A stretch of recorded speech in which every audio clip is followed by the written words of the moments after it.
All right, yo, what's up, everybody? Welcome into A Bettor Morning presented by Rival Fantasy. Rival Fantasy is your all-in-one fantasy sports platform. A little bit later on in the program today, we will get into some challenges at Rival Fantasy, and we will help you get those winning emails like I get every weekend after I basically give y'all a winner on the program, and then we go on about our business. Getting ready to kick into week number 4. Also want to talk a little college football today.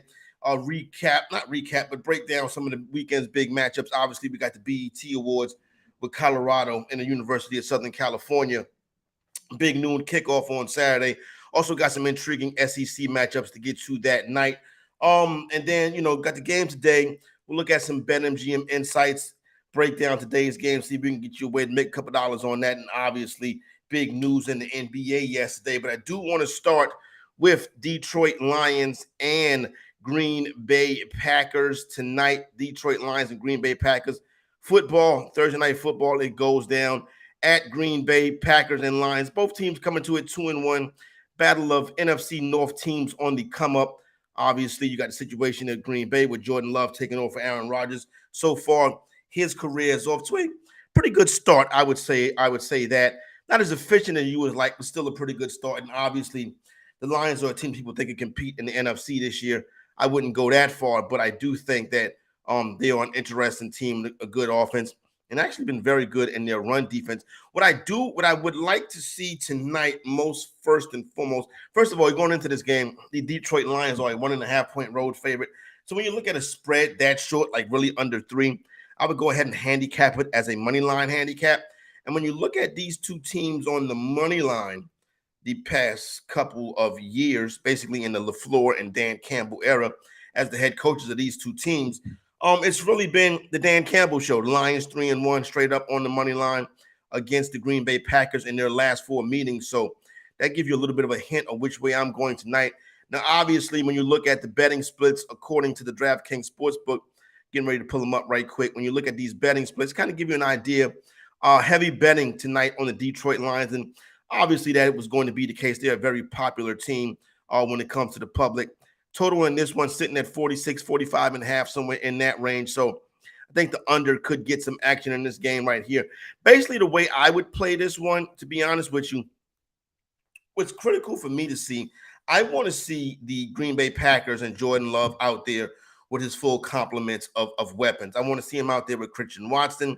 I want to see him out there with Aaron Jones. And I want to see what he can get done when Love has the full complement of weapons, which he has not had at his disposal so far this season. Despite the 2-1 start, which is good, and we all like that, you still want to see him with the full disposal of the weapons out there. But so far, the younger guys, Jaden Reed, Luke Musgrave, players I like, Luke Musgrave, Jaden Reed. So I got this guy. Well, I tell you about Wicks. I picked him up this weekend, a couple dollars last night. Really, it was a weeknight affair, but I still will run down a couple of pickups I made. But for the most part, I want to see the Packers get their key players back into the rotation and see what Jordan Love looks like with them on the field. Now, as far as wagering this game tonight, I would go ahead and this is a teaser spot for me. I would tease the Green Bay Packers up to 7.5, and then I would take that number up to about 52.5 and hit the under on that one right there. That's the way I'd play it. You shop around, you probably get that for about -120, maybe even -130 if you got to play a little juice. But 2-leg teaser, Packers plus 7.5, and I want to go probably about under 52, 53 on that total. That's how I would play that one. Now, some interesting BetMGM insights on this game right here as far as some prop wagers that have been pretty heavily wagered on. Sam Laporta as the first touchdown scorer. You can get that at BetMGM at 15-1 odds. I don't really fool around with the first touchdown scorer market, but this one right here is one that I wouldn't mind throwing a couple dollars on for entertainment purposes because Laporte is a player I like. I got him on a couple fantasy teams. He's going to get targeted in that red zone, and at 15-1, that's a good number. Amon-Ra St. Brown to score anytime touchdown at plus 115. I want a little bit sweeter odds than that. I'm not really going to play that touchdown market at plus 115. Luke Musgrave over 37.5 receiving yards. I can get behind that one right there. Sam Laporta over 43.5 receiving yards. Laporta's been getting it done so far this season. I think Laporta's in a good spot tonight. And Romeo Doubs over 3.5 receptions. I probably would lay off of that one right there, depending on what this injury report looks like with Christian Watson and Aaron Jones. Now, the Lions have been stout against the run this year, but there's so many things you can do with Aaron Jones. If he's playing tonight, he's going right back into my lineups. I miss you, Aaron Jones. I need you to get out there and get some lineups and give your boys some help. So I think it should be a fun game tonight, some good action. Make sure you keep it tuned right here to Better Sports Network, programming all day long. We'll get you updated, latest inactive, latest injury news and stuff, line movements, whatever you talk about as we get ready for Thursday night football and get ready to kick off week number 4 of the NFL season. We got our first London game this weekend as the Jacksonville Jaguars essentially be in London for 2 weeks. I believe their opponents to start things off this week. I'd have to look that up right quick. But, oh, yeah, here it is. Jacksonville Jaguars and Atlanta Falcons out there in London. So we got our first of our international series games coming up this week. And it's a 9:30 a.m. Eastern time start. So you want to make sure that you have your fantasy lineups set good and early in the morning. All right. So let me talk about that. So excuse me 1 second. All right. So we'll talk about that. First, I want to talk about Damian Lillard. And obviously the big trade went down yesterday with the Portland Trail Blazers trading away their star Damian Lillard. Now, here's the deal with Lillard, right? Lillard is the guy that was the big trade guy this season, all right? He was the one, he talked in the offseason about what he wanted to do as far as, the Miami Heat being the team that he most likely wanted to go to. Now, you really get into a situation where this thing does not really take time to happen. This thing really doesn't take time to happen, right? So back in like the June, July era, what we saw a lot of with Lillard was talk of the Miami Heat, right? Now, he's good friends with Bam Adebayo. Obviously, Heat culture. This is a team that came from the East seed last year, almost took it to the championship. Now, him going to that team would have changed the dynamic 100% of what's going on with this trade and really with the NBA, because if Lillard is traded to Miami Heat, the balance of power in the Eastern Conference immediately shifts over to Miami. They're a team that do it without star players. Now you bring a guy like Lillard, a little bit up there in age, but still pretty much solidly in his prime because of the fact that Lillard is a guy that can hit the three. He's an offensive stalwart. He can really carry a team by himself. So that's why Miami was the preferred location. Obviously Florida, the tax situation. He got homies out there. It's a team that's really, really built to win a championship ASAP, unlike the Portland Trail Blazers. But when the news breaks yesterday and the trade does go down, we see that Damian Lillard is going to be a member of the Milwaukee Bucks. That came as a shock to everybody. It's really, the whole talk was, okay, Damian Lillard to the Miami Heat. Then we heard rumors this week that the Toronto Raptors were the favorites. Now, when that happened and they said that the Raptors was the favorite, I immediately thought to myself, what pieces do the Raptors have to move? So I thought this was really done to throw the scent off another team. And you know what? I think that is what happened. Because when you heard those rumors are put out there, the next day you saw that he's traded to the Milwaukee Bucks, who happen really to be the main rivals of the Miami Heat right now. Now, when you look at it that way, it is an interesting deal because now you team Damian Lillard up with Giannis. Giannis has already won a championship. Now you bring Lillard into that scenario right there with the Milwaukee Bucks. So now with that being said, the Milwaukee Bucks immediately shot to become the favorite. They went from about plus 575, plus 675. The last I saw it, they were at plus 390 on DraftKings to win the championship. So they have moved ahead of the Denver Nuggets as the favorite to win the NBA championship this season. And listen, barring injuries, the fact that they got to hold on to, most of their depth, they got to hold on with their 2 star players and Giannis and Chris Middleton. That's a good idea right there. So they got to hold on to their 2 star players. Did they take the best deal? Probably not. I'm sure Miami probably had a better offer, but it seems like the Trailblazers didn't want to acquiesce in that role right there. Back in July, that could have been a problem. But as you get closer to training camp and tip-off, you see that issue right there is not going to happen. So shout out to the Milwaukee Bucks for pulling off the big trade, getting it done. They get Giannis a little bit of help because listen, Giannis was also talking about, I don't know what it's going to be after this season. You know what I'm saying? Or Giannis was kind of giving some hints that he wanted to get some help in there. But now Damian Lillard comes and joins. The rest of the deal, the Suns get Yusuf Nurkic, a player that they can use, add a little bit of depth to that rotation. But really, they wanted to get rid of DeAndre Ayton. So there you go. DeAndre Ayton is now gone.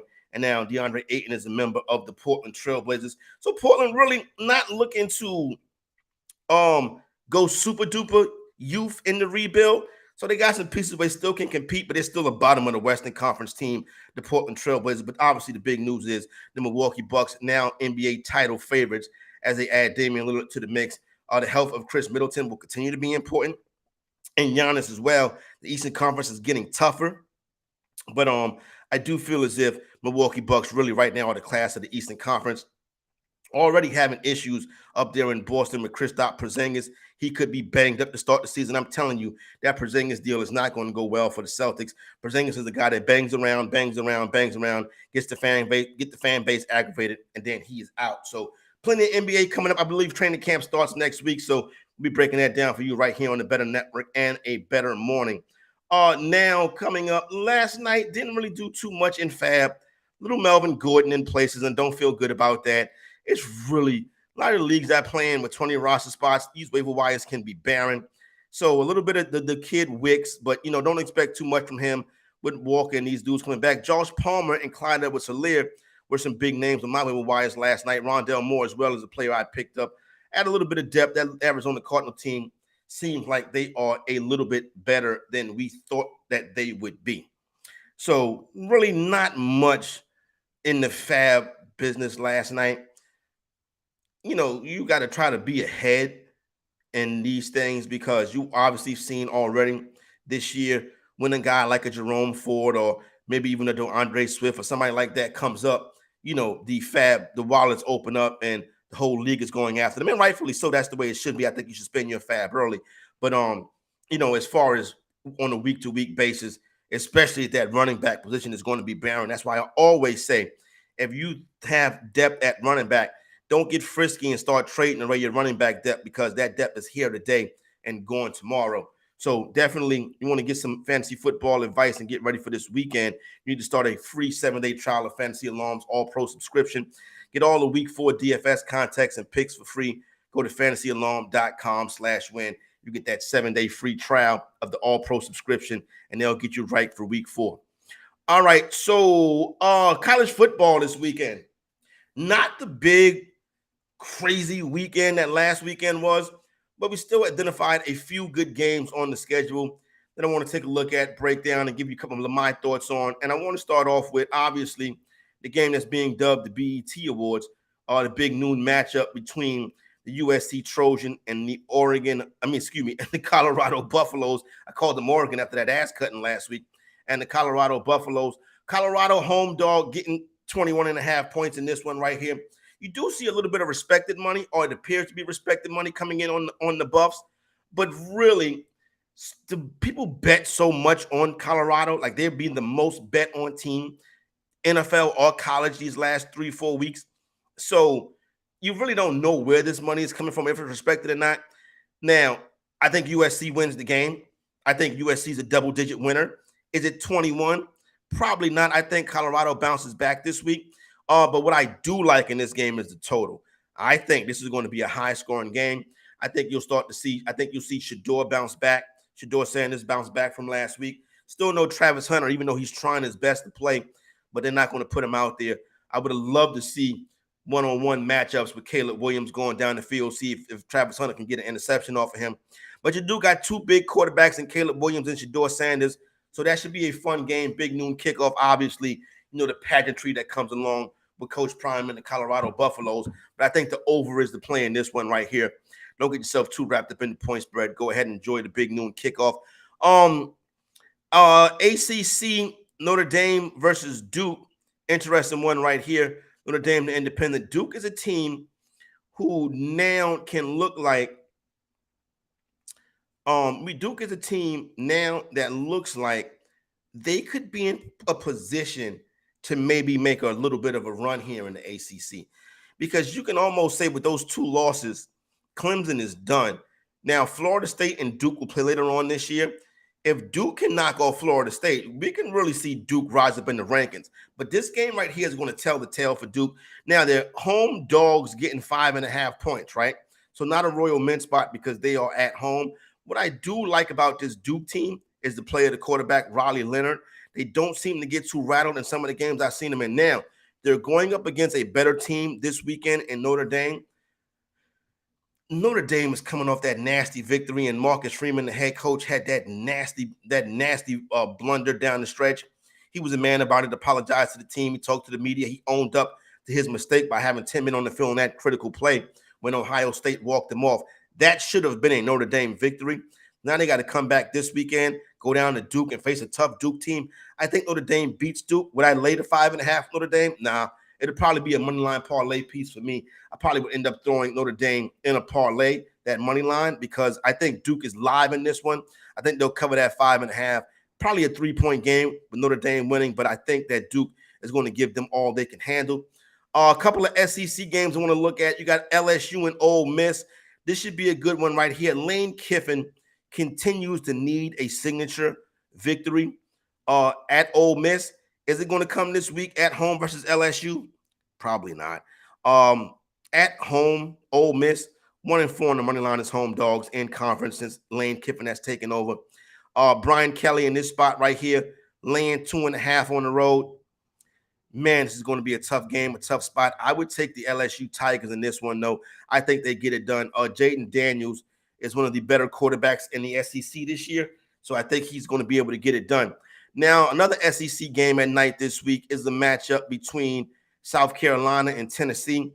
This is going to be an interesting one right here, Neyland Stadium out there in Rocky Top, because what you see right here is Tennessee was in a college football playoff contention last year. They came to Columbia, to Williams-Brice Stadium, and on that specific night, it all came together for the Gamecocks, and they beat the brakes off of Tennessee, ending their national championship hopes, sending them back. So you know Tennessee fans, Tennessee players have had this game circled. They get them out there in Rocky Top at night. It's going to be a tough environment. Now, Tennessee is laying 12.5 in this one. To me, that's a little bit too much. I think the Gamecocks are going to come in here and fight this weekend. I think they're going to put up a good fight. Listen, Spencer Rattler is playing great. The problem with South Carolina is they have a bad offensive line, and bad offensive lines do not travel. And they definitely don't travel in conference at night in Rocky Top. So with that being said, Tennessee wins the game, but I think it's about a touchdown game. Give me around Tennessee around 27, South Carolina around 22, or maybe Tennessee around 30, South Carolina around 23, somewhere in that range right there. So I think that game ends right there. So I will take Tennessee. I take South Carolina getting that 12.5. I don't believe Tennessee is 12.5 points better than South Carolina. They'll keep the game close. But as far as winning the game, I do think Tennessee will get the victory. If South Carolina does get the win, then they immediately move up to be the second team in that SEC Eastern Conference. Now, they've already lost to the Georgia Bulldogs, and they probably wasn't going to ever beat them anyway, even though we did sprinkle the money line. But it is good to see that Shane Beamer's program is starting to gain some traction, but they're always going to play one of the tougher schedules because they always are going to have Georgia and Clemson on their schedule, and really nobody else in the country can say that. So there you go right there. Quick little rundown, quick little bypass of everything that we got going on. Make sure you keep it locked here because coming up after me, a little bit of Sportstopia, Fantasy Fire and Ice MLB edition with Drew Silver and Chris Crawford. And then a little bit later on today, you have Britt, the whole crew, everybody at the Fantasy Alarm crew. They'll be getting you ready for week 4. Don't forget to go to fantasyalarm.com and check out that free 7-day trial of their all-pro subscription. You get all the week 4 DFS content and picks for free. So that's fantasyalarm.com/win. And quickly, let me give a shout out to everybody over at Rival Fantasy. Thank you, obviously, all the time for the work that you have done as the naming sponsor of this show. You know what Rival Fantasy is by now. It's your all-in-one fantasy sports platform where you can play challenges, Fantasybook, Fantasy Bingo, plus season-long fantasy football. If your fantasy football season is already a bust, like mine, one of my leagues is, you can draft a second chance season-long team with Rival Fantasy and receive $250 in cash prizes. Go to joinrival.com/alarm. New users who sign up at Rival Fantasy get a $20 deposit match and a complimentary first play voucher. For the lovely and talented Heather Klein, it's your boy Corey Parson, the fantasy executive, wishing you